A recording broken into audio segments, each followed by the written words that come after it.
Hello everyone, welcome back to my channel. ఈ వీడియోలో range అనేది ఎలా కనుక్కోవాలో ఎక్స్ప్లెయిన్ చేస్తాను. క్వశ్చన్ వచ్చేసి x² plus x plus 1 by x² minus x plus 1. So equation అనేది y లాగా రాసుకుందాం. y equals to x² plus x plus 1 by x² minus x plus 1. So ఈ value అంతా ఇటు సైడ్ తీసుకెళ్దాం. అప్పుడు మల్టిప్లై అయిపోతుంది కదా y తోటి. సో అప్పుడు ఇలా అవుతుంది. సో అప్పుడు మల్టిప్లై చేద్దాం y తోటి టర్మ్స్ని. yx² minus yx plus y అవుతుంది equals to x² plus x plus 1.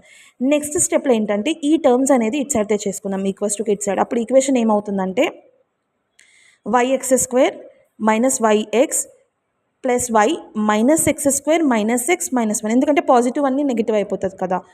ఇప్పుడు x² ఉన్న టర్మ్స్ అన్ని ఒక దగ్గర, x టర్మ్స్ అన్ని ఒక దగ్గర, మిగతా టర్మ్స్ అనేది ఒక దగ్గర తీసుకుందాం. yx² minus x² minus yx minus x minus y plus 1 equals to 0 కదా. ఇప్పుడు ఏం చేద్దామంటే ఈ రెండిట్లో నుంచి x² కామన్ తీస్తే y మైనస్ 1 అవుతుంది.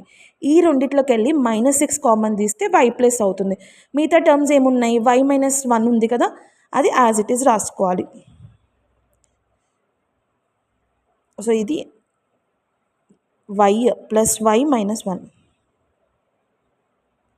మైనస్ 1. సో ఇప్పుడు ఏంటంటే ఈ ఫామ్ ఎలా ఉంది, ax² plus bx plus c quadratic equation ఫామ్లో ఉంది కదా. సో అప్పుడు మనం ఏం ఫామ్లో యూజ్ చేయాలంటే b² minus 4ac greater than or equals to 0 ఫామ్లో యూజ్ చేయాలి.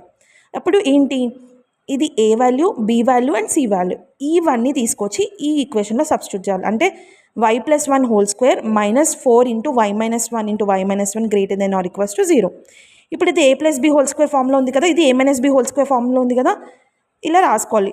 y² plus 2y plus 1 equals to 4 of y² minus 2y plus 1. So ఏంటి formula, a² plus b² plus 2ab and a² minus 2ab plus b² కదా formula. ఇప్పుడు ఏంటి ఇక్కడ, ఇప్పుడు y² terms అన్నీ ఒక దగ్గర రాసుకుందాం. మైనస్ 4y² ఈ y² ప్లస్ 2y ఇక్కడ 4 2 8y minus into minus plus కదా. 8y plus 2y plus 1 minus 4 greater than or equals to 0. ఇప్పుడు ఏమవుతుంది, y మైనస్ 4y ఎంత, minus 3y² plus 10y minus 3 greater than or equals to 0. ఇప్పుడు దీనికి roots of quadratic equation అది process use చేయాలి. So minus 3y², 3 3s 9 కదా. So 1 plus 9 చేస్తే ఎంత అవుతుంది, 10 వస్తుంది కదా. సో అదే ప్యాటర్న్లో రాసుకోవాలి. Minus 3y² plus 9y plus y minus 3 greater than or equals to 0 రాసుకోవాలి. ఇప్పుడు ఏం చేయాలి, ఈ రెండిట్లోకి వెళ్ళి మైనస్ 3y కామన్ తీయాలి. అప్పుడు y మైనస్ 3 అవుతుంది plus 1 of y minus 3 greater than or equals to 0 అవుతుంది. ఇప్పుడు కామన్ టర్మ్స్ అనేది ఒక దగ్గర రాసుకుందాం. Minus of 3y minus 1 into y minus 3 greater than or equals to 0. So ఇక్కడ వరకు వచ్చిన తర్వాత నెక్స్ట్ ఏం చేయాలంటే కోఎఫిషియంట్ ఆఫ్ y², ఇక్కడ కోఎఫిషియంట్ ఆఫ్ y² మైనస్ 3 ఉంది కదా, అది 0 కంటే తక్కువ కదా. సో అది రాసుకోవాలి. ఇంకా ఎక్స్ప్రెషన్ అనేది మొత్తం గ్రేటర్ దెన్ ఈక్వల్స్ టు 0 కాబట్టి రేంజ్ అనేది మనకి అక్కడ వాల్యూస్ ఫైండ్ అవుట్ చేస్తే 1/3, ఇది రేంజ్ వాల్యూ వస్తుంది. ఈ ప్రాసెస్లో రేంజ్ అనేది ఫైండ్ అవుట్ చేయాలి. ఐ హోప్ ఈ వీడియో మీకు నచ్చింది. వీడియో నచ్చితే లైక్ చేయండి, షేర్ చేయండి, నా ఛానల్ని సబ్స్క్రైబ్ చేయండి. Thank you.